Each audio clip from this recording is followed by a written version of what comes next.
Very curious because a lot of people maybe around your age, right? They will choose to retire. But why? Why you will choose to open a new restaurant and why ramen? Well, okay, I'm 74 years old this year. Getting a bit old, but I think if I don't do anything, I think I'll die faster. Okay, so you need to do something.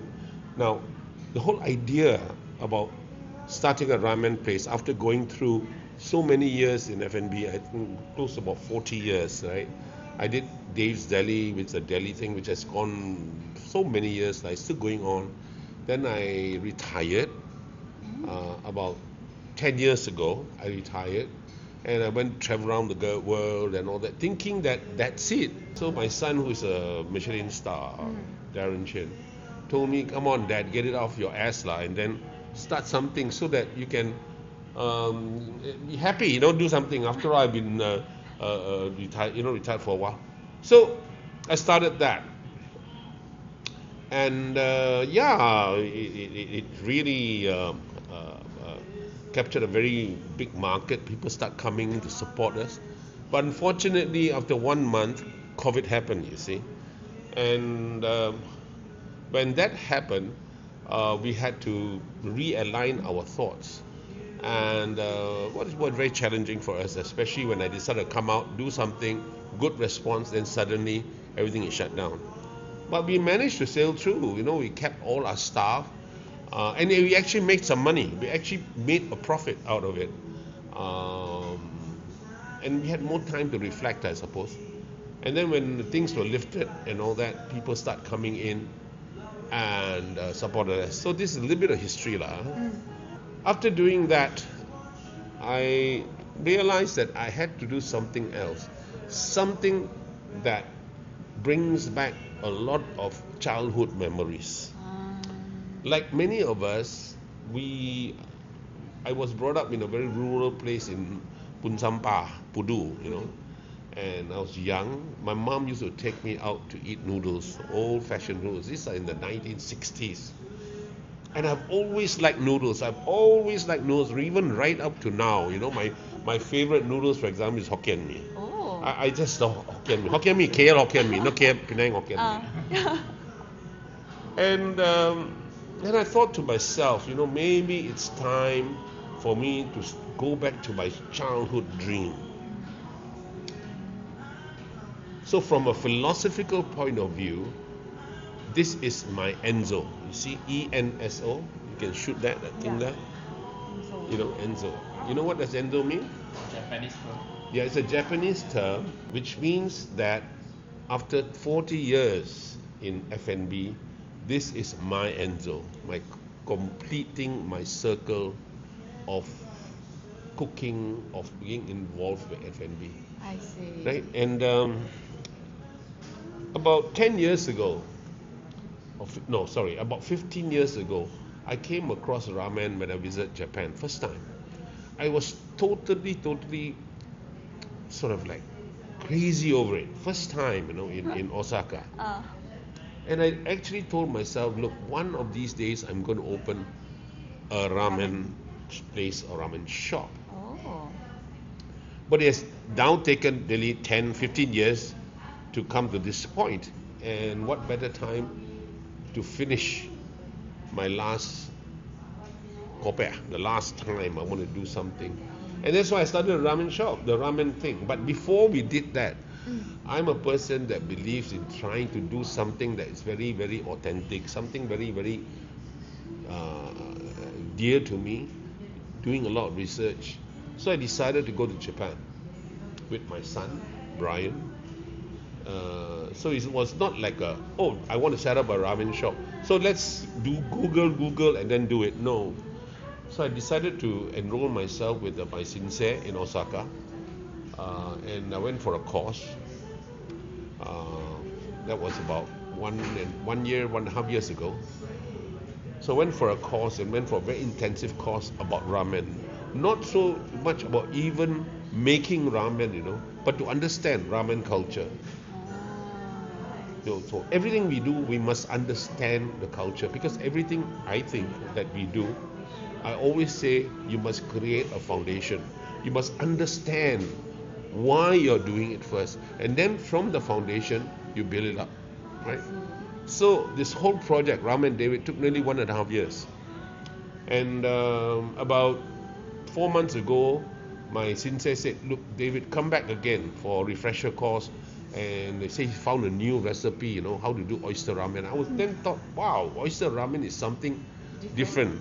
So he taught me how to do. And so we did that. I got a couple of chefs, you know, young chefs with me, who I've groomed them and taught them what I learned from my sensei, Sensei Miyajima. And we started experimenting, started getting to everything. So generally, the whole idea here is that we are quite authentic, but we are not Japanese. I am not a Japanese chef, and I don't pretend to be. So it's very, very important to ensure that people who come in here do not expect it to be a Japanese ramen shop. It is not. It is not. But everything we do here is based on Japanese thinking, Japanese methods, Japanese culture, Japanese ramen culture, and seeing everything through in a very, very scientific way. Now, the art of it is then from a Malaysian chef's mind. If you know what I mean, right? Creating something that is based on a Japanese foundation, but extending the whole concept from the mind of a Malaysian chef. So that's very, very important. So when people come into Ramen David, they do not say that, oh, it doesn't taste like what I taste in Japan. Maybe it doesn't, because everything is different here. Yes. In terms of water, in terms of ingredients, in terms of climate, right? In terms of the Malaysian palate, because Malaysians sometimes they like a bit more robust feel. They're so used to eating noodles with a lot of MSG, you know. So when you eat that, they want that really strong flavor, right? Yes. But when I did it, it was a big challenge to me because I refused to use MSG. I prefer to take the natural umami from the ingredients that we have on hand. And you'll be very surprised. The umami even comes from the meat, you know, from chicken. And I decided to do chicken anyway. I don't want to do pork. And so that's what it's all about, Ramen David, you know. It is authentic, but it is only authentic insofar as it uses Japanese thinking, right? But it's evolved from a geographical point of view, which is Malaysia, right? I hope I get it now, you know. Yeah. So this is what I want to tell people. Yeah, you come in here, expect it to come from Malaysian chefs, Malaysian thinking about ramen. Now, it doesn't mean then it will taste like curry mee or wonton mee or something like that. No, it will still have the essence of Japanese ramen. But sometimes it may change, sometimes it may be different. So we should expect that and be open about it. I want my guests to think like that. To a certain extent, we may have achieved it, judging by the response. The response has been just totally overwhelming.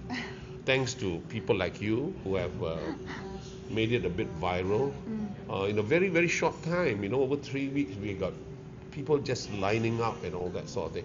There must be a reason for it. I mean, maybe curiosity, but we still do not know what will happen, because we will only know whether we are doing the right thing maybe in 3 months' time. You know, when things settle down, when it's not a new concept and all that, you know, anymore, that people really come here to savor whatever we are trying to do to the best of our knowledge. The other thing, of course, you find is that we always believe that everything that we do is imperfect. There's no such thing as perfection, right? We may be consistent in certain things, but it's always imperfect because every day is different.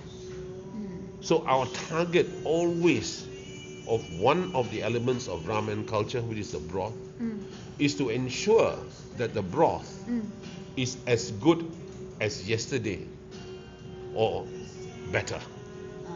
You know what I mean? Always. So we're constantly trying to improve, right? And we always approach to say, oh, today's broth is good, but still not good enough. You know, and you can actually see, you know, from the day that we started to now, the broth now has become more matured, has got more body, it's got more, you know, more commitment, I suppose. You know, so I always impress onto my chefs, whatever you do it to the best of your ability. And the most important thing is that make sure it tastes good. And in order to make sure that it tastes good, I tell my chefs, you must taste whatever you're cooking. Every day, we must have one bowl of a broth and share among us to say whether it's right or wrong. Every day, you know, I think that's a good philosophy.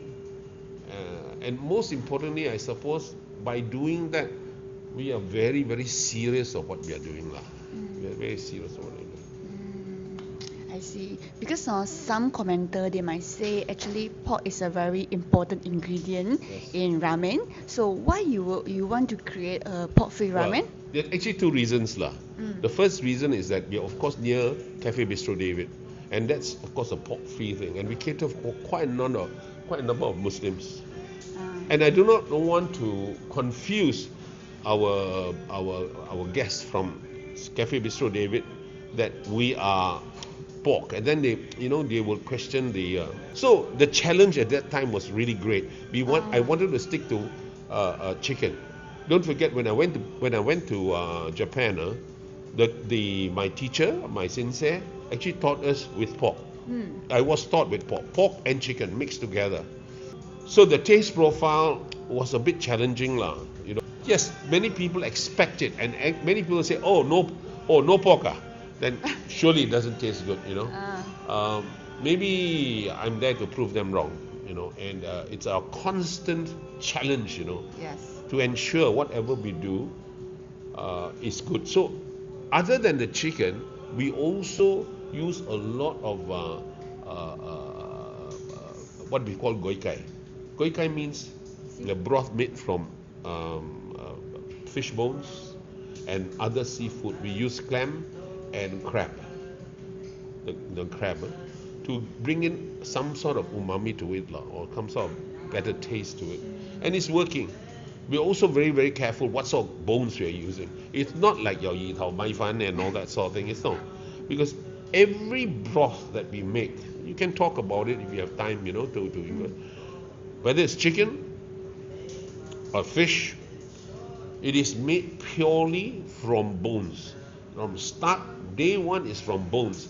There's no additional additives of MSG or any flavor enhancers. No actual seasoning. So it's bones, and then after that we add in a bit of the vegetables, a bit of shiitake mushrooms, a bit of konbu, all that to give that additional umami. So at the end of the day, when you look at the broth and you taste it, we will then measure what we call the broth density, the thickness of the broth. So we try to achieve a thickness of the broth. We have a meter of about 8%. Then we know that it's nice and thick and creamy enough and has got enough body. So unless it reaches that, we will keep on boiling the thing and keep on stirring the broth. So it's not like just boil, you know, it's boiled for close to about 12 hours, you know, for one batch of broth that is being used for maybe 100 bowls of ramen. Right? And I think after nearly 3 months of experimentation, we managed to get it more or less there, you know, to get the right, what we call emulsification, you know. But admittedly, we will not be able to get what the pork bones can contribute. Let's admit, I will admit that, right?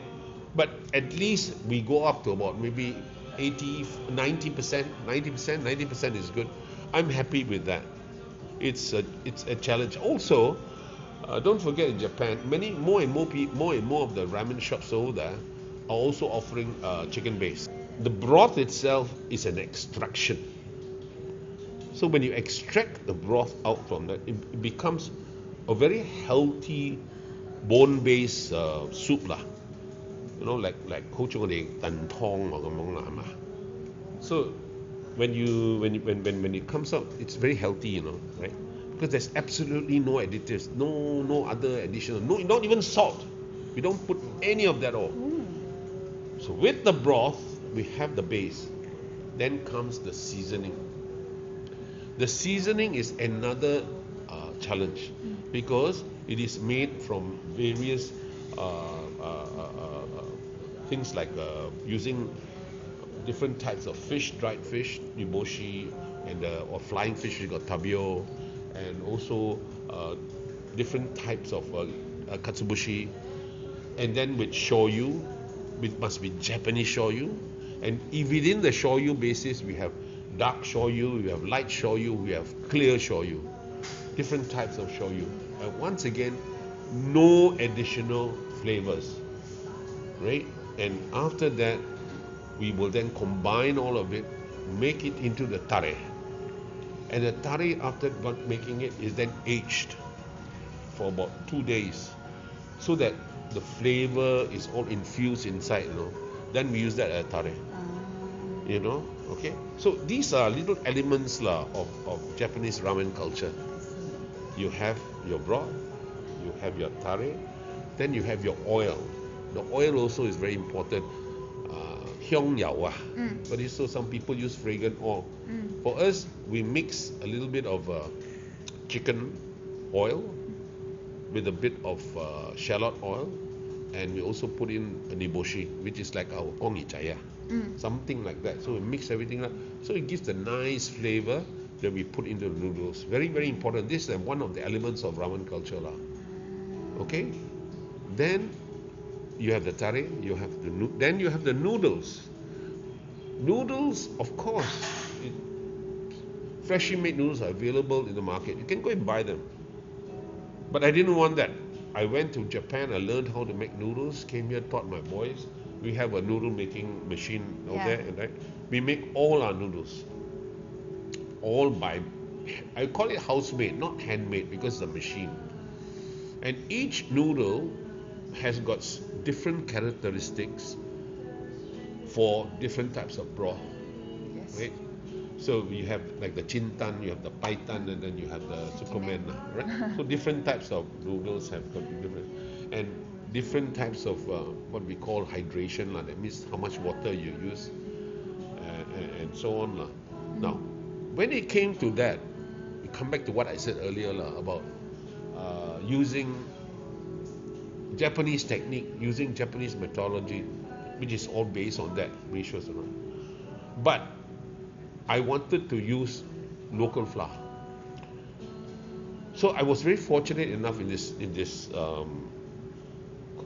how shall I say this whole development of Ramen David, to have the assistance of Malaysian flour mills. They actually sent me a consultant to help us to balance the type of flour. There's so many flours in the market because we need to have certain protein levels, certain scientific requirements that was equivalent to Japanese flour. We couldn't bring in Japanese flour, it's too expensive. So finally, with their help, we managed to get 2 types of flour which are manufactured locally. We managed to mix it together, and then after that, the next very important component is the kansoi. Now this kansoi we are using is from Japan because I believe that the kansoi that we use, the local kansoi somehow or rather don't meet up with the standards that we want to achieve. So there's a mixture here again, but we try as much as possible to use local flour. I think the results have been pretty good. I'm quite happy with that. But again, we always will keep on improving. So what about the future? What about the future within the Malaysian context?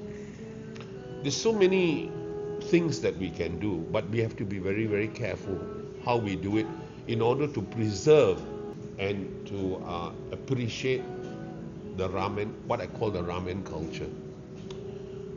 I do not want to do something like, for example, a curry ramen, sort of a curry laksa ramen, for example. I can do that, but people will then have very different, confused minds. It's quite easy to do, but we have very confused minds. So maybe we have to now use our mind to think of something else, something that will bring back certain memories. One of the two options that I'm thinking of, one is a vegan, of course, which is actually very, very popular in Japan. Yeah. I got a recipe for that, right? Another one is a very dear old recipe, which is from my grandmother. It follows the same principle as lam mee. Have you heard of lam mee? Lam mee, that sort of thing. I've got a very good recipe. I'm trying to develop something along those lines. Paying homage, that means paying respect to my not my grandmother, so my mother. I must introduce that more because it's to pay respect to my mother.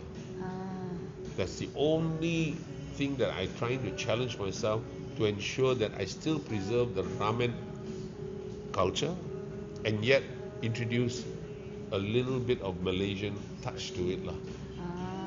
You know what I mean? I'm trying to approach it that way, but I still want to preserve the ramen culture.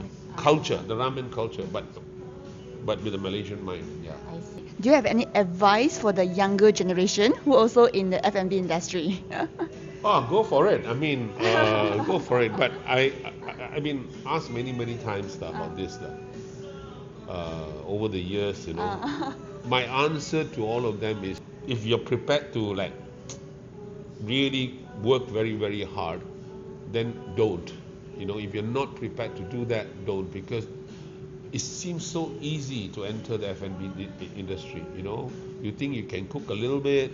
Wow, this is where I'm going to be, because it takes years and years, and out of 90% will fail anyway.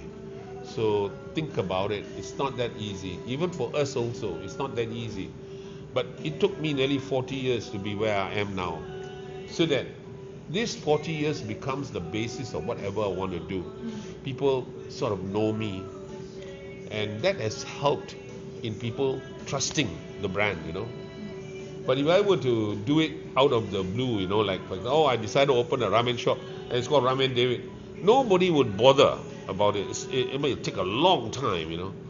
So I was saying, if you are prepared to go in and prepared to go to hell before you want to go to heaven, don't go into F&B. You understand? Advice, actually my main advice is, go work for somebody. It's more safer that way. I'm sorry to say this, because it's a very tough business out there.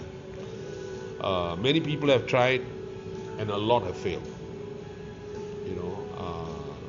And if you do, please get some training, get some formal training, understand what the techniques of cooking and all that before going to do whatever you want.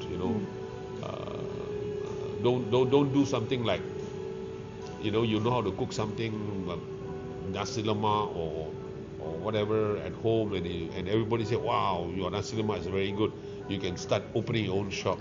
You'll find that it's not as rosy as it is. That's about it. I hope I can encourage people more to join the F&B, but unfortunately my real advice is to better go work for people first. So one last question. Okay. Other than your restaurant, is there any restaurant you will recommend for us? Your favorite food? Unfortunately, my favorite food, the guy is already retired. I told you my favorite food is Hokkien Mee, KL Hokkien Mee. I will go to lengths to eat KL Hokkien Mee. Unfortunately, he has retired. So you tell me. I'm looking for your viewers to tell me where is the best KL Hokkien Mee. I'll really appreciate that. That's my favorite food. I am not a very big fan of fine dining and all that. I like food that is cooked when it's very scrumptious, very wholesome, and I can see whatever we do, whatever I do is based along that. It's not fine dining, it's not, but yet it has a foundation. It must have a foundation. So thank you so much. We really learned a lot. Thank you for having me. Good luck to you guys. Okay. Thank you. Thank you.